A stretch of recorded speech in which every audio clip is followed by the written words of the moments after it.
Hey guys. Okay, so in case you've been living under a rock recently, Brisbane City Council has been waiving their fees on major renovation and extension applications. Now the deadline for this waiver is September 30, so it's like next Wednesday or something like that.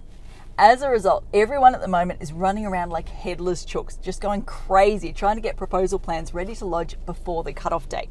And this is naturally leading to a lot of questions about changes. So people are sitting there saying, okay, let's be real. I haven't had a chance to think this design through properly. What if I need to make changes down the track? Like what if I need to tweak a few windows or change the materials here and there? What are my options? Here's the thing. Condition 1, 2, sometimes 3 of any approval will always say carry out the works generally in accordance with the approved plans. Now this little statement here allows you to make minor tweaks to the design down the track, but only a few. So you can't go making minor tweaks to the entire design, and you can't go making what I like to call medium or large scale tweaks. But here's the problem. Unexpected stuff always, and I mean always, comes up during the construction process. So the builder will be on site and they'll sit there and go, oh, actually this doesn't look like it did on the plans, or oh, we can't actually keep that, we got to change this. Or you'll be on site as the homeowner and you'll go, oh, hold on a sec, that's not looking the way I thought it was going to look. I need to change the design.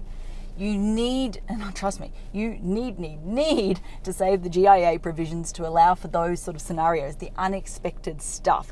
You can't bank on using the GIA provisions from the very start. It will go drastically wrong, trust me. So the moral of the story, or the point I want to get across today is, technically, yes, you can make minor changes down the track. However, you need to save those for the unexpected things, and you need to try and lock in as much as you possibly can in regards to a relation to the accessible components up front before you lodge the application.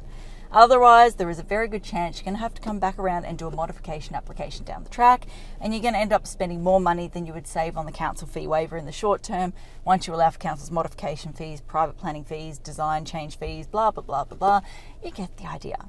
Okay, so that covers everything that I wanted to talk about today. As I always say, until next time, thanks for watching. For all you red tape lovers out there, I have one thing to say. Well, no, actually, I've got 3. Number 1, the advice provided in these videos is general in nature. It's not site specific. You would be a silly Billy to go and make financial decisions based on this advice without first checking with the town planner. Don't be a silly Billy.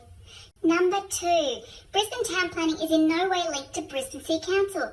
The views expressed in these videos are my own, not council's. So if you don't like them, blame me, not council. Number 3, what was my number 3? Oh yeah, the views expressed in these videos are accurate at the time of recording. If you're watching this video back 10 years from now, the views may not be so accurate. That's all. Bye.